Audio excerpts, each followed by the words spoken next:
Hello, my name is Jen from SmartyPantsFinance.com, and in this video I'm going to show you how to use Google Flights so you can save money the next time you buy airline tickets. I love to travel all across the US and around the world, and whenever I start planning a trip, one of the first steps I take is to look at Google Flights and start finding great deals on airfare. I'm going to show you all my tips and tricks so you can start saving money too. Okay, so your first step is to go to google.com/flights and it will take you to this page. Over here, it says where from, and you're going to put in the city or the airport that you want to leave from on your trip. The closest airport to me is Santa Ana, California, which is the John Wayne Airport. You can see as soon as I start typing in Santa Ana, it will give me different options for Santa Anas across the world. I'm going to choose Santa Ana, California, but one way to ensure I'm picking the right airport is you could also put in the 3-letter airport code, which is SNA, and then it makes sure that you're not picking the wrong city. And then over here, I'm going to go to New York City, so I'm going to put in New York City. And as soon as I do that, you can see that Google suggests the 3 major airports that are in the New York City metropolitan area. If I choose all airports, then the flights that Google shows me would include JFK, Newark, or LaGuardia. If I want just one of those airports, like let's say I want to fly just into JFK for some reason, then I would have to select that or also put in the 3-letter airport code. I am going to choose all airports. And then over here we move to the calendar.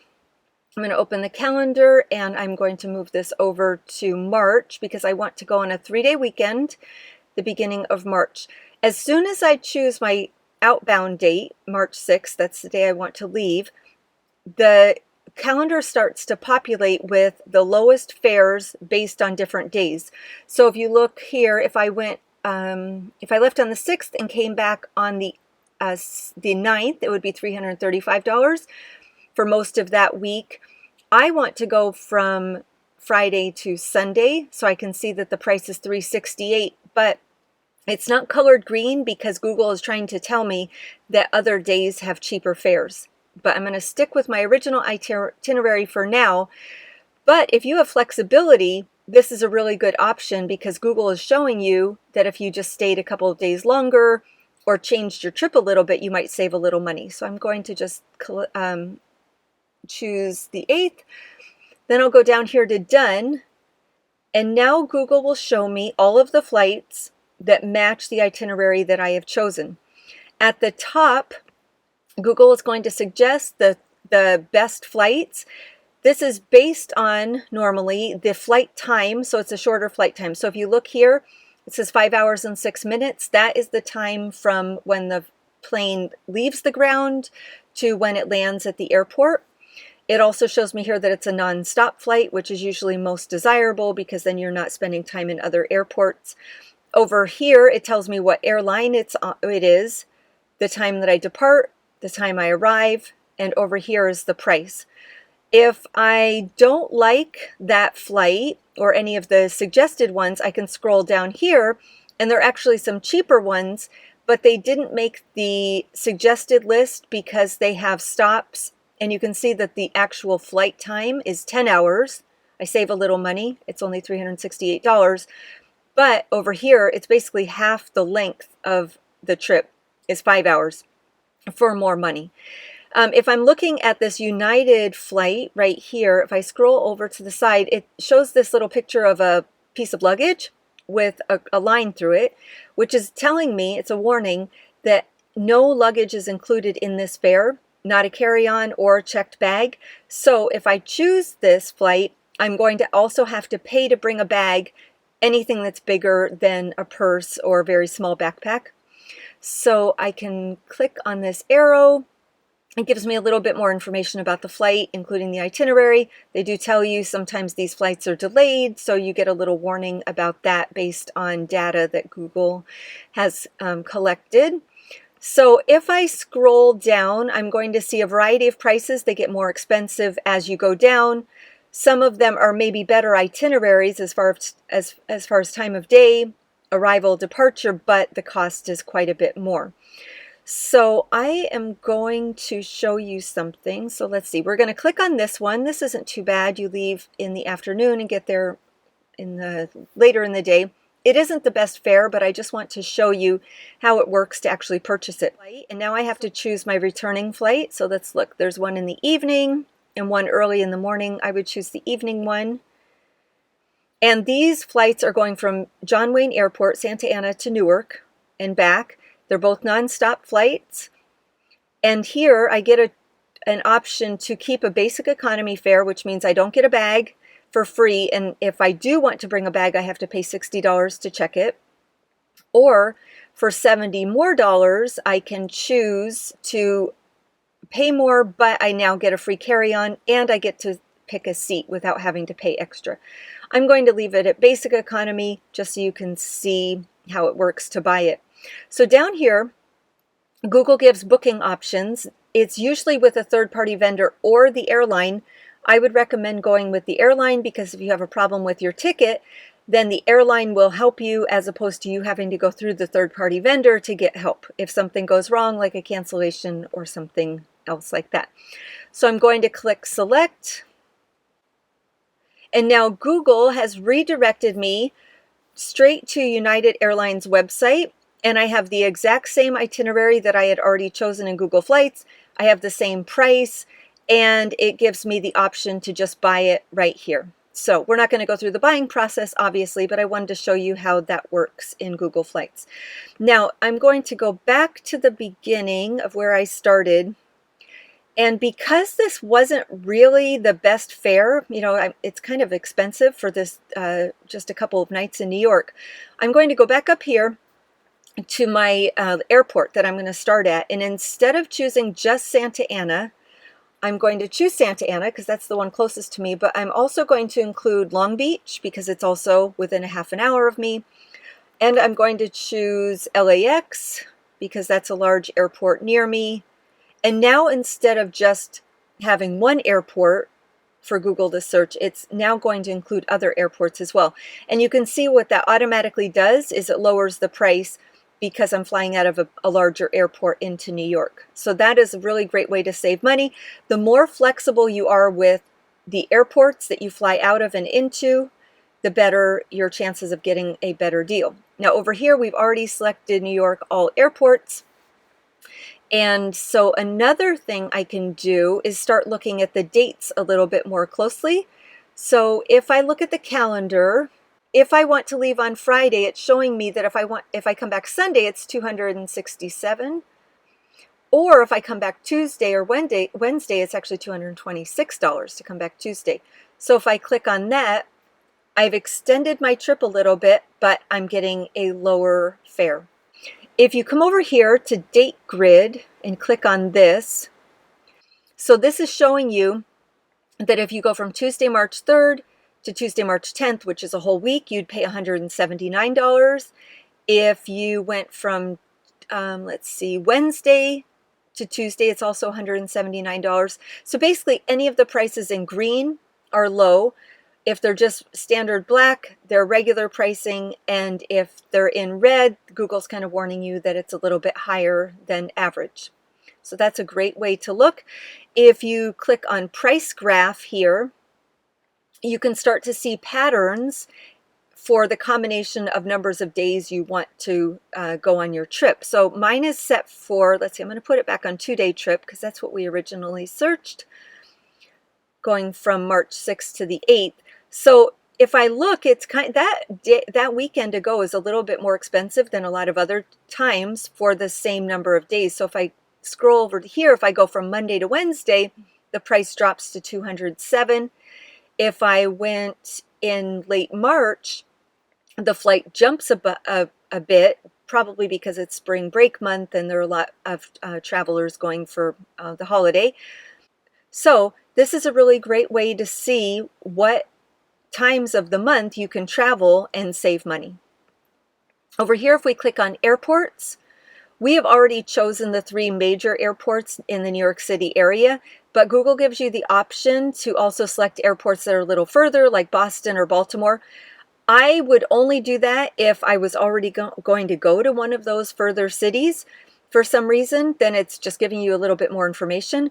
But if you go to a far city and have to take a train or drive to get where you really wanted to go, you might end up spending more money. So that may not help much. So we're going to X out of that. And you can also find the date grid and the price graph and the nearby airports here as well. So now I'm going to show you, I want to show you what happens with different airlines. So we're going to change New York to Chicago, Illinois, and it's going to be the same weekend.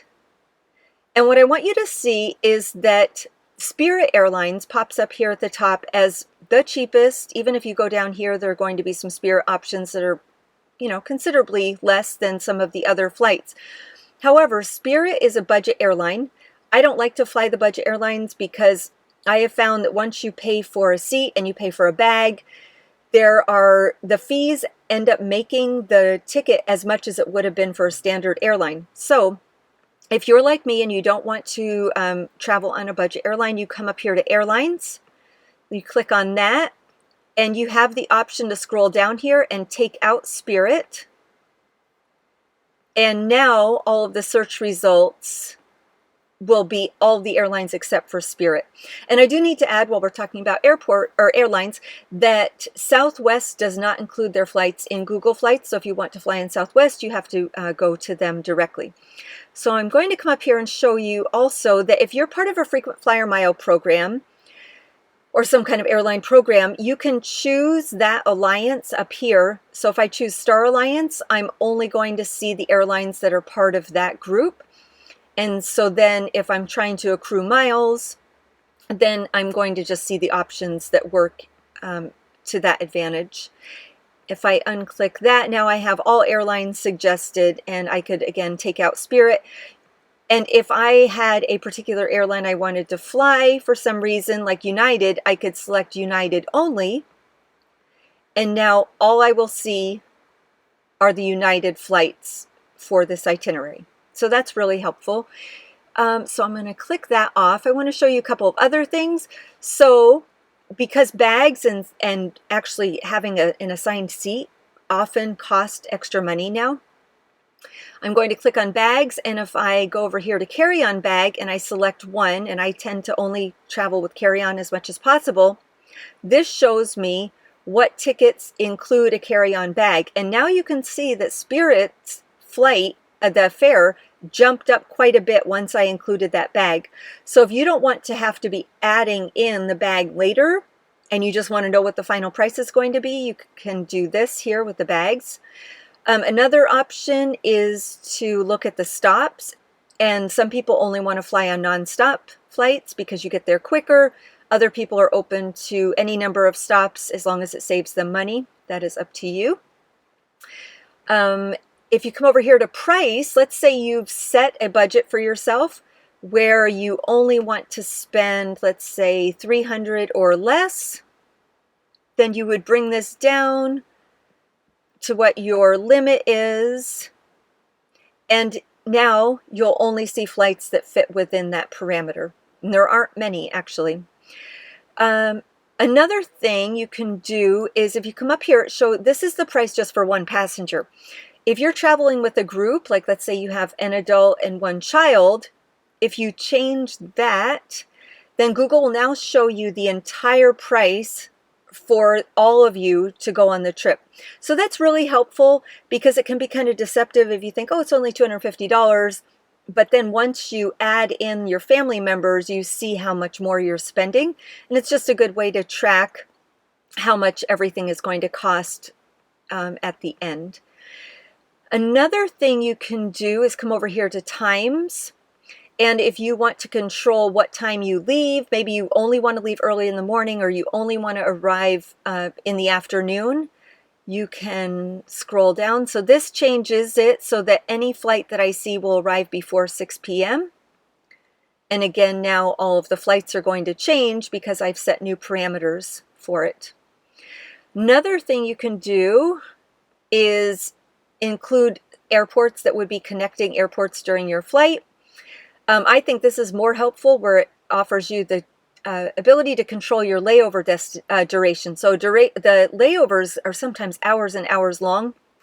If you do not want to do that, you can come over here, set it to, I would say 2 hours would be the maximum. Sometimes you need an hour to get in between flights because of how large the airports are, but you certainly don't want to spend more time in an airport than necessary. So now I'm only going to see flights that include short layovers. So if you see down here, this flight has one stop and it shows you it's 50 minutes in Albuquerque. 50 minutes at some airports is pretty tight because of the amount of time you have to walk in between terminals. Albuquerque is probably not that big of an airport, so I don't think it would, that would probably work in that case. Another thing, let's see if we click on more over here. So here you have the flight duration. And if you're taking a flight, especially an international flight, sometimes having to switch planes in other countries or other cities and layovers can make what could have been a 10-hour direct flight turn into like an 18-hour flight.